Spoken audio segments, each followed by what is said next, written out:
All right, you're welcome to this presentation. I guess you can see the screen quite well.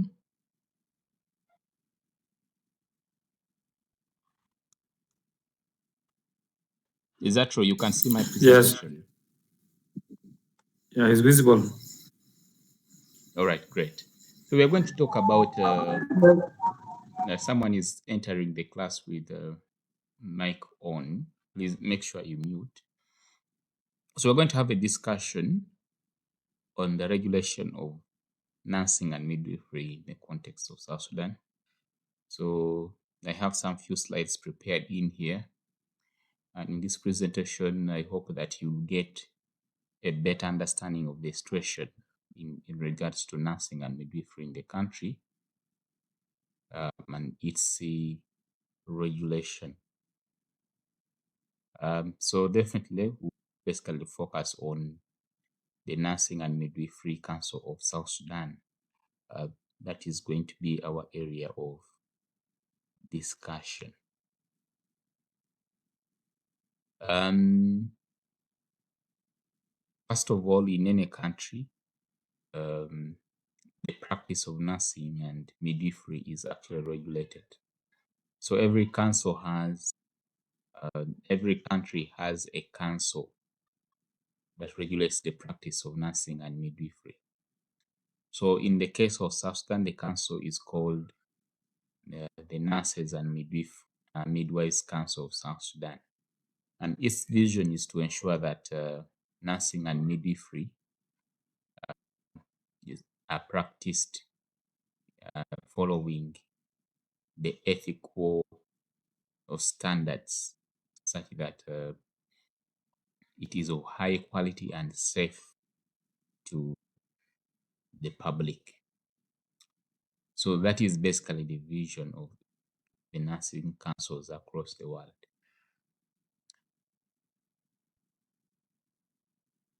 So what does the nursing council do? It registers and certifies qualified nurses and midwives, including those who have gone further to obtain um, higher qualifications. And then also um, designate the different categories of nursing and midwifery qualifications. And then, of course, to ensure that the practice of nursing and midwifery is in accordance with the established code of conduct. And then also it handles any complaints that are brought to it by any member of the public um, about any nurse or midwife who is found to have misbehaved or issues of malpractice, negligence, and others. So he handles that. And then, of course, it gives the practicing licenses and also renewal of licenses or, uh, uh, for different categories of nursing and midwifery cadres. And then encourage professional development. This is one of the requirements for a renewal of the license. Okay, and then also the council can perform any roles as prescribed or as assigned by the Ministry of Health. So much of our discussion is going to rotate on this slide.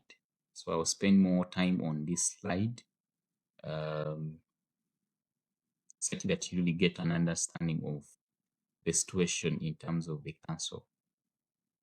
So ideally, these councils established by an act of parliament. Okay, this is to say that even the council, the establishment of the council and its mandate established within the constitution. Okay, so these councils are not, they don't just crop up anyhow. There is an act and there is a bill that has to be forwarded to the Legislative Assembly and it is debated on. And then if it is approved, or if the bill is passed by the Legislative Assembly, then it is forwarded to the President, who signs it into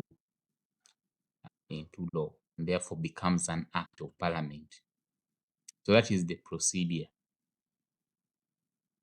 At the current situation in the country, this has not yet happened.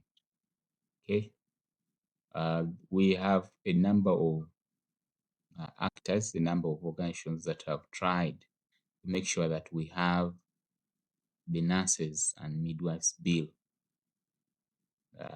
passed, but it is still a long process to follow it or to see that it actually materializes. What are the challenges?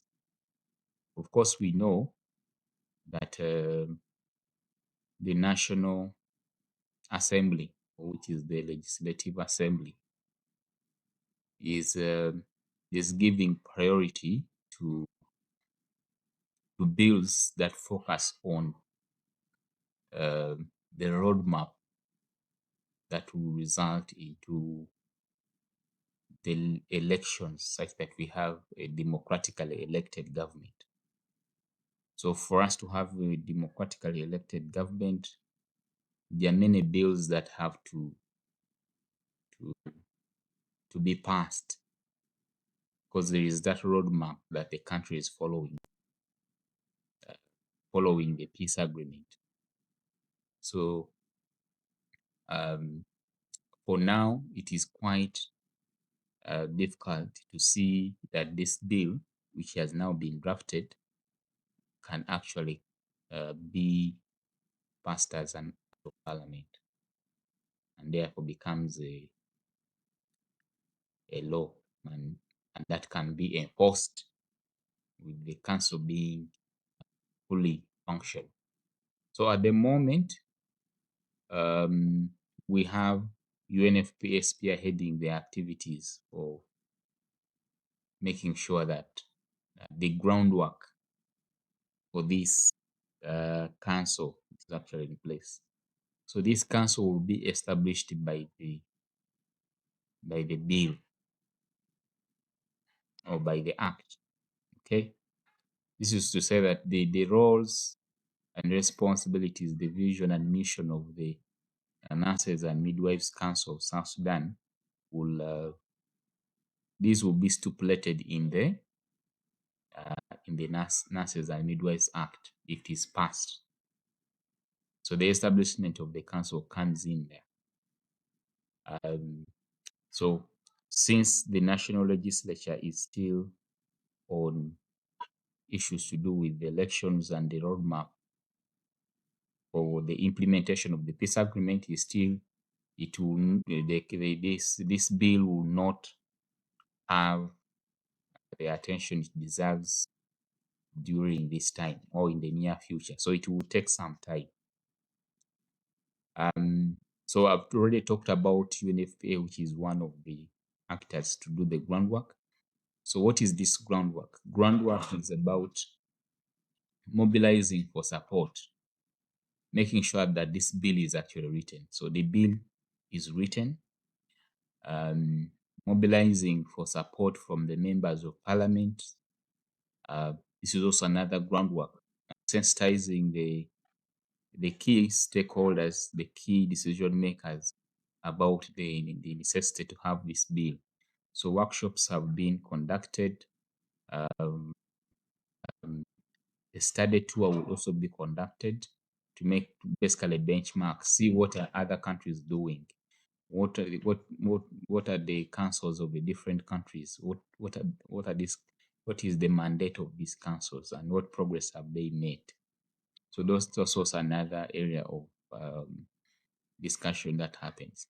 But this, of course, I've said that UNFPA is one of the key actors, but UNFPA, of course, has to work the the Ministry of Health in South Sudan.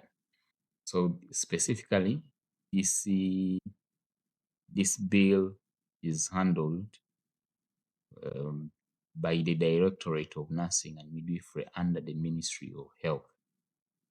Okay, so under that arrangement, there is an office with a few staff, the nurses and midwives, Midwifery Council of South Sudan. So there is that office, and in the ministries complex here in Juba. So there are few staff who are working there, basically the secretariat.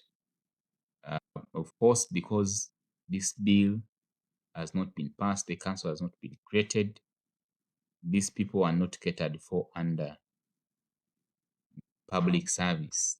Okay, the people who are at the secretariat. So that means that this brings issues to do with budgetary allocation. These people are not really under any payment from the ministry directly. So that is one of the challenges.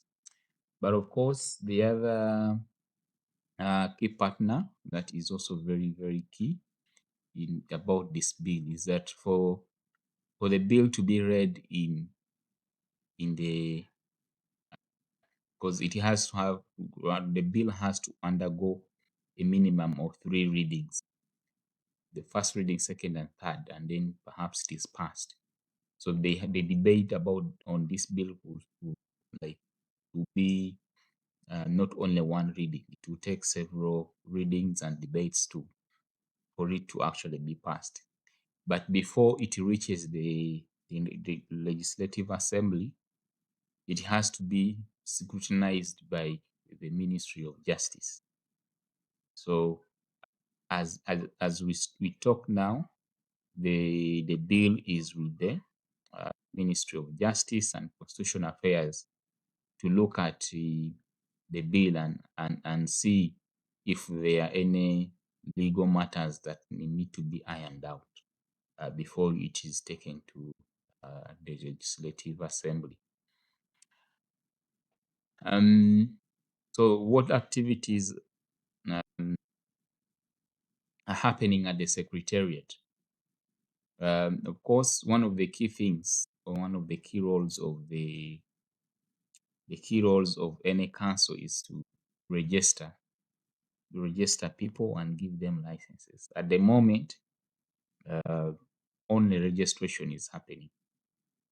Okay, so you go to the secretariat, they'll pick your particulars, you pay some little money, about 5,000 through the bank, and then you submit your academic documents. They will of course do the verification and then enter you into a database where you wait for the official uh, issuing of the license. At the moment, issuing of the licenses or any other document is actually a little bit tricky because of the fact that this is not yet the entity. Nurses and Midwifery Council of South Sudan has not yet been passed by the as a by the by the Legislative Assembly, but also signed. It is not yet signed by the president. So that means that we are still working with an interim council that is not yet fully organized. So still, since it is actually interim, it works on a ministerial order. Okay, so that ministerial order was issued by a previous Minister of Health. I think by that time was Dr. Riagai Kok. Is the one who signed that ministerial order for the establishment of the Nurses Council. But as of now, it appears that the ministerial order, of course, it has time that it can it it is not valid. Okay, you cannot issue a ministerial order forever. Accordingly, the ministerial order takes us that established the the interim nurses and midwives council South Sudan for is a given period of time. So that means that there is a need to issue another ministerial order to make sure that and to make sure that the legality of the Nursing and Midwifery Council of South Sudan actually continues to do its operation. So the main issues of concern, of course, by nurses and midwives is that yes, you're registering people, but you're not giving them practicing licenses. Yet the employers actually nowadays actually actively ask for these practicing licenses from the responsible council.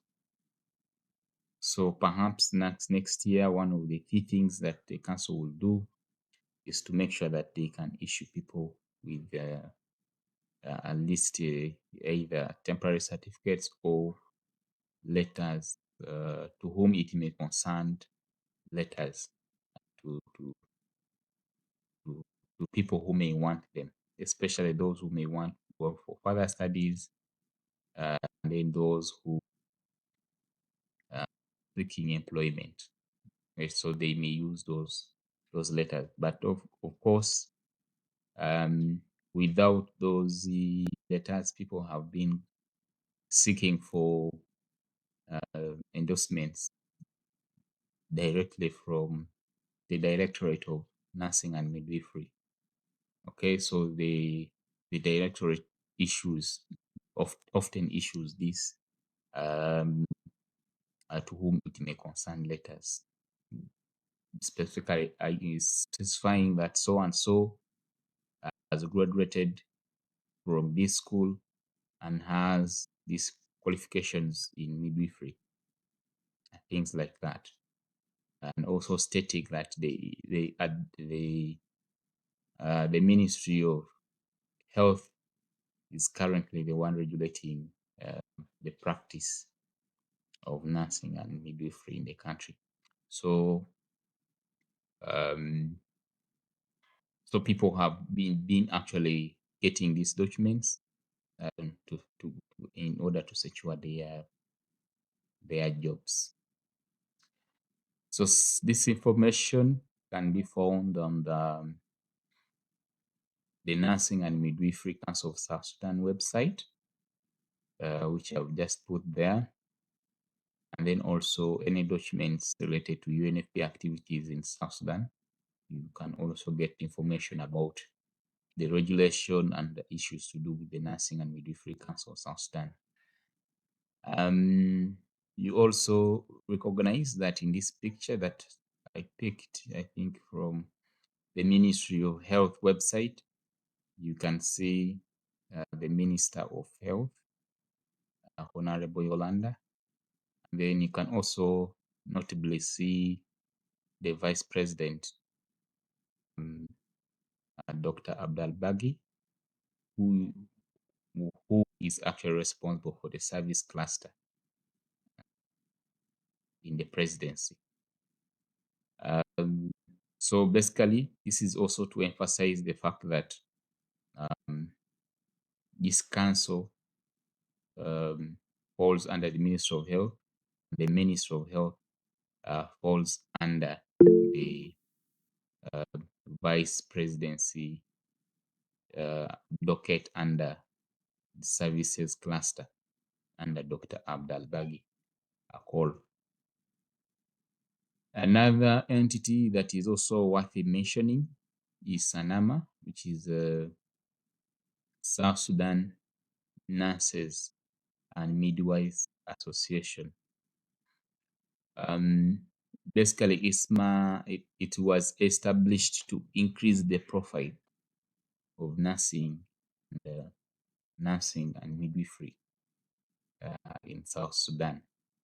So nursing and midwifery are professions that have been um, with us or has existed for many years, but without the uh, without the council actively advocating for issues to do with nursing and midwifery, this is where Sanama actually comes in to make sure that there is that visibility about nursing and midwifery in South Sudan. So it participates in a number of activities related to increasing this profile, advocacy, research,